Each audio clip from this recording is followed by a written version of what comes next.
Welcome back to my channel Techno Trend Zone. In today's deep dive, we're exploring two of the most anticipated mirrorless marvels on the horizon, Nikon's next-gen flagship and Sigma's pint-sized powerhouse, the FPQ.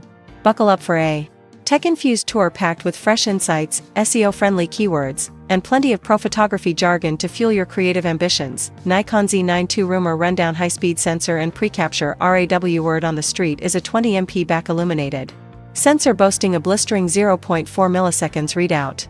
Combine that with true pre-capture RAW at roughly 40 frames per second, and you're looking at unprecedented burst shooting for action, wildlife, and sports photography. Global shutter innovation. Unlike standard rolling shutter designs, a built-in global shutter would freeze every pixel simultaneously, eradicating skew and jello distortion. A game-changer for motor racing, birding, and any scenario demanding pixel-perfect precision. Ultrafast flash sync. Imagine syncing your strobe at 1/12,000s, ideal for studio portraits, high-speed splash photography, and fashion shoots under strobes. This leap would outpace nearly every current camera's flash capabilities. Dual XPE8 processing. Rumored twin XPE8 chips promise lightning-quick autofocus, glitch-free 4K video, plus seamless in-camera RAW conversion. Professional videographers and hybrid shooters will appreciate the thermal management upgrades for extended record times. Release window and pricing. Anticipate an official unveiling in late 2025 or early 2026, with pricing likely north of the current Z9, positioning it firmly in the high-end mirrorless camera segment. Sigma FPQ, tiny titan or wishful thinking? Quad-Bayer sensor leaks suggest a 60 to 80MP quad-Bayer full-frame sensor, marrying ultra-high resolution with exceptional low-light performance via pixel binning.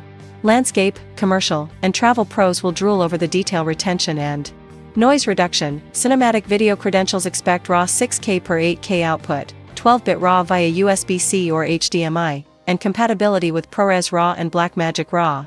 Improved heat sinks and extended record durations could cement the FPQ as a drone-mountable run-and-gun video rig. Minimalist, modular design. Building on the FP's stripped-down ethos, enhancements may include a refined touchscreen UI, beefed-up weather sealing, and USB 3.2 Gen 2 data throughput. Plus, L-mount Alliance support ensures seamless use with Leica, Panasonic, and Sigma glass. Why these cameras matter. From global shutter sensors and pro-level flash sync to quad-Bayer architectures and cinematic codecs, Nikon Z9 II and Sigma's FPQ illustrate how mirrorless cameras are obliterating old performance barriers. Whether you're a wildlife photographer chasing falcons at dawn or a filmmaker capturing cinematic B-roll on a gimbal, these upcoming bodies promise to supercharge your creative workflow. What features are at the top of your wish list? Ultra-fast autofocus, mind-bending megapixels, or future-proof video specs? Drop your thoughts in the comments below, and don't forget to like, subscribe, and hit that bell so you never miss a Techno Trend Zone update.